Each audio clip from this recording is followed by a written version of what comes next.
nous avons établi une méthodologie d'investigation scientifique mondialement reconnue et qui nous permettait d'évaluer le processus électoral tel qu'il s'est déroulé, ce à travers les procès-verbaux qui ont été acheminés au centre de tabulation.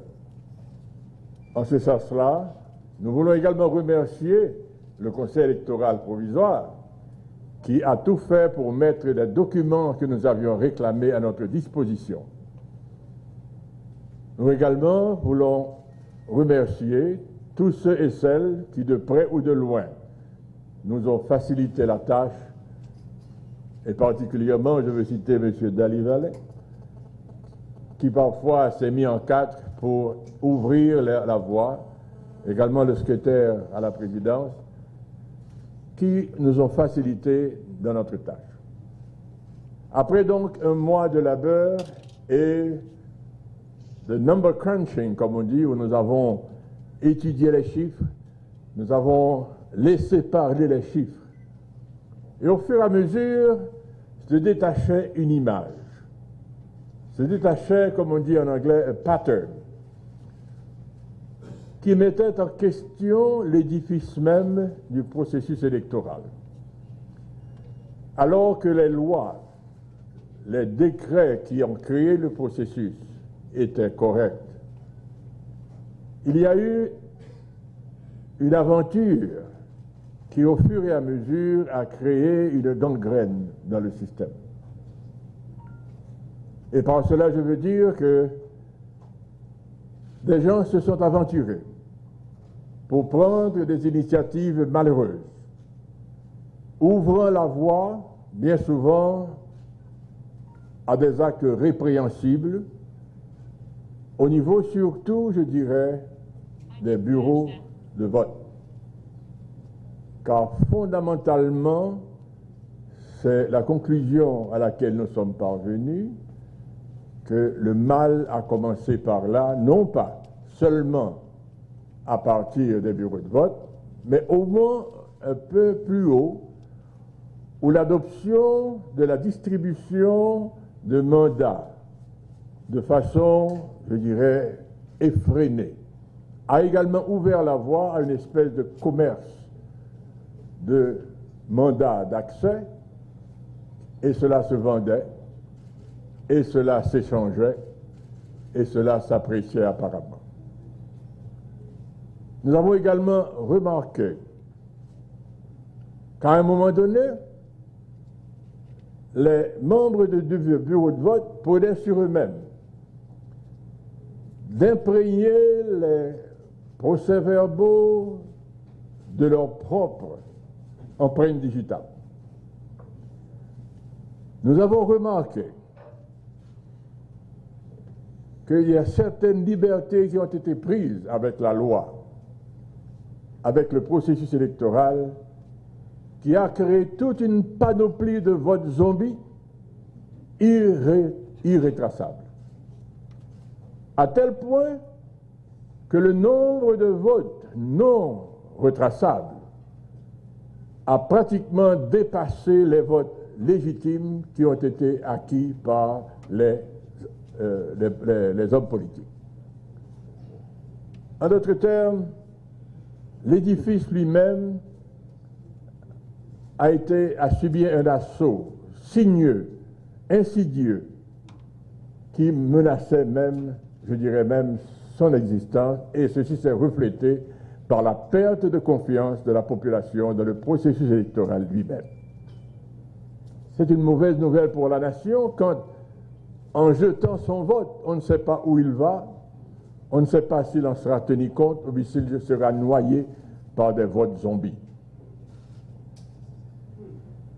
En d'autres termes, nous sommes parvenus à la conclusion que l'édifice lui-même et le processus, surtout en ce qui a trait aux élections présidentielles, prêtaient beaucoup à une interprétation de fraude.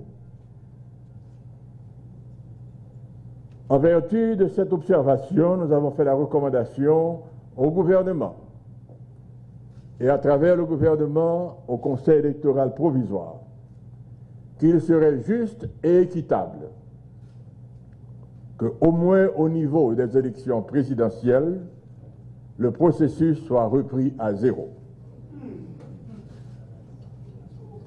À partir de là, il y a beaucoup de dispositions qui doivent être prises, car nous avons également constaté que la source même de ce qu'on appelle la liste électorale partielle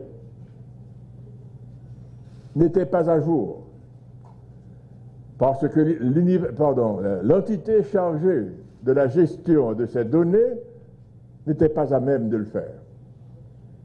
Des gens qui avaient disparu de la circulation, ou bien par mort naturelle, ou bien surtout lors du dernier séisme, émergeaient encore dans les listes électorales. En plus de cela, nous avons également remarqué qu'il y avait eu un trafic de cartes de vote, de cartes de citoyens, vendables au plus offrant.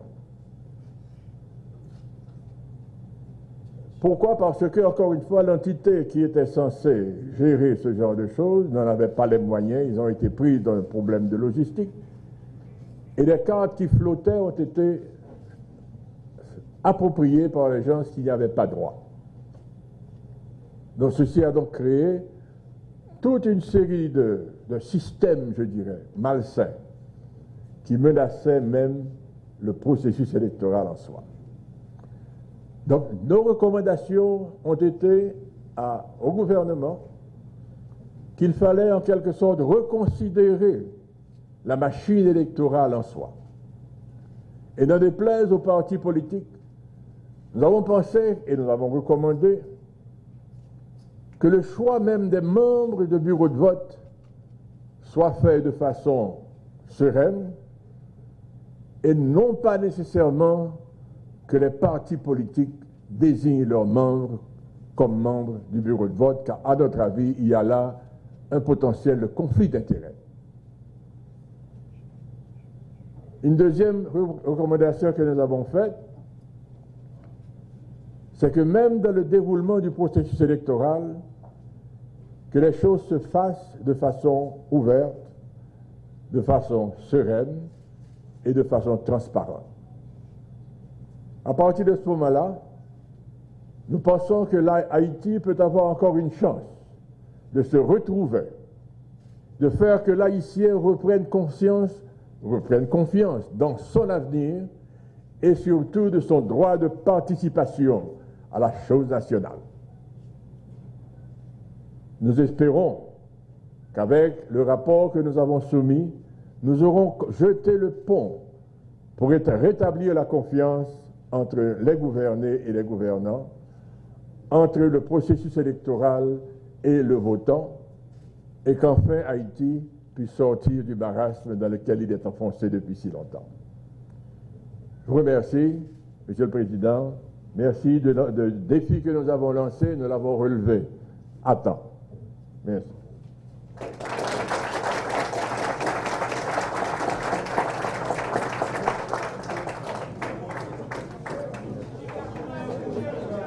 C'est l'original.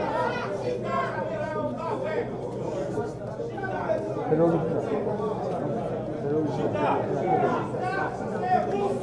Ah, sinon, j'ai pas oublié Albert.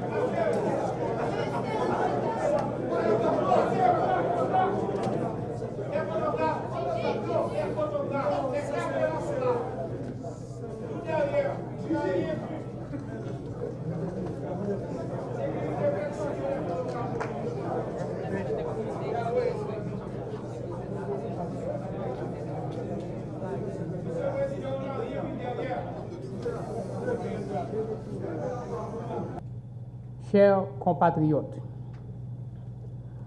je vais commencer le discours avec 3 commentaires. Le premier, le pays ne peut faire les frais de replonger une nouvelle fois dans l'instabilité politique, dans le chaos et l'anarchie.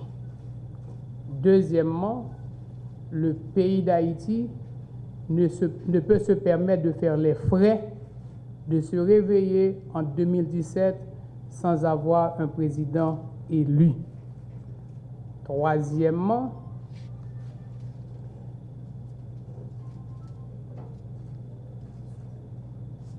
la commission a été formée de façon à faire le jour sur les élections de 2015.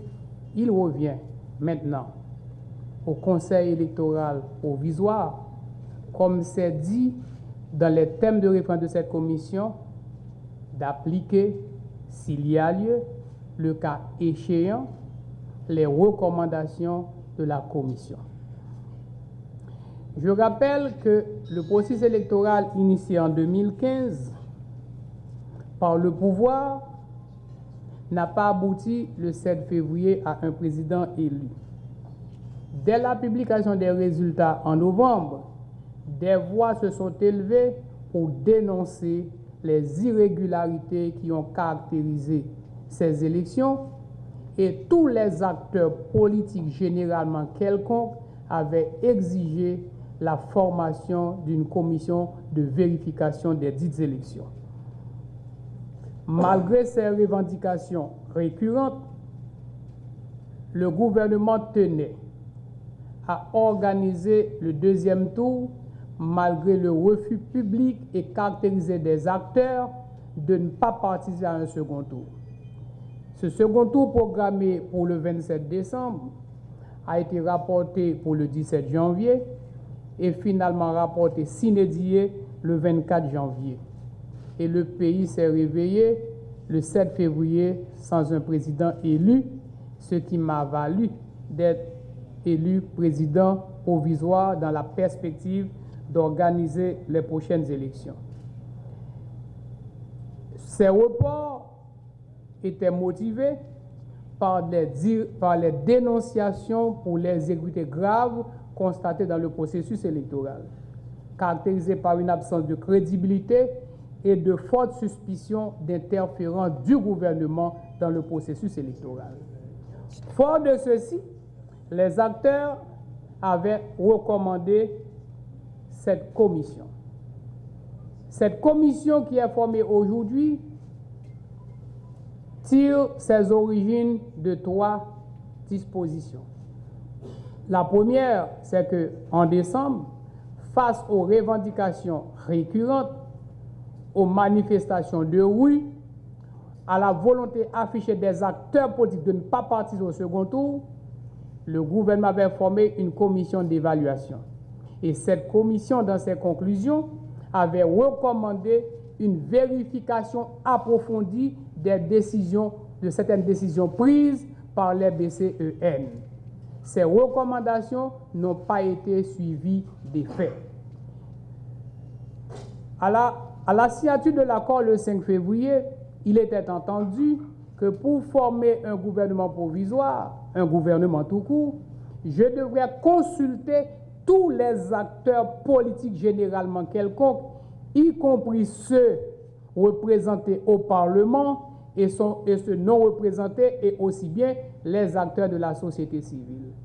Tous les acteurs généralement quelconques rencontrés, tous étaient unanimes à réclamer cette commission de vérification. Un deuxième élément, le Conseil électoral formé le 29 mars 2016, dès ses premières déclarations, avait clairement exprimé ses préoccupations face au blocage qu'il avait rencontré. Et ce blocage, le Conseil lui-même était dans l'incapacité de résoudre ce blocage. Il revenait alors au pouvoir exécutif, au chef de l'État, garant du bon fonctionnement des institutions, de prendre les décisions qui s'imposent. C'est ainsi, en regard de ces 3 exigences, cette commission a été formée. Aujourd'hui, yon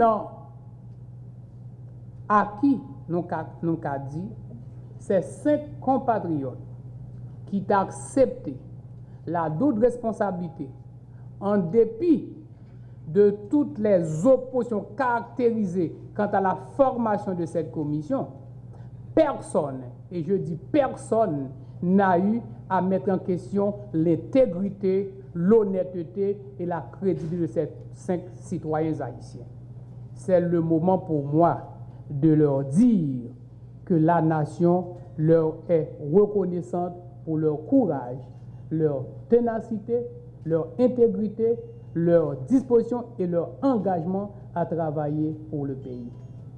Monsieur Benoît, président de cette commission,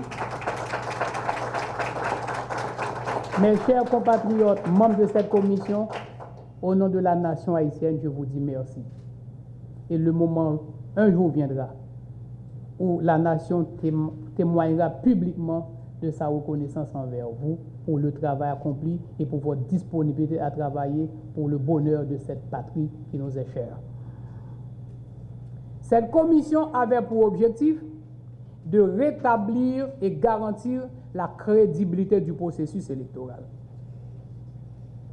Ce processus électoral ne peut pas se poursuivre sans la paix et la stabilité politique. Il revient maintenant aux acteurs politiques de jouer le jeu démocratique.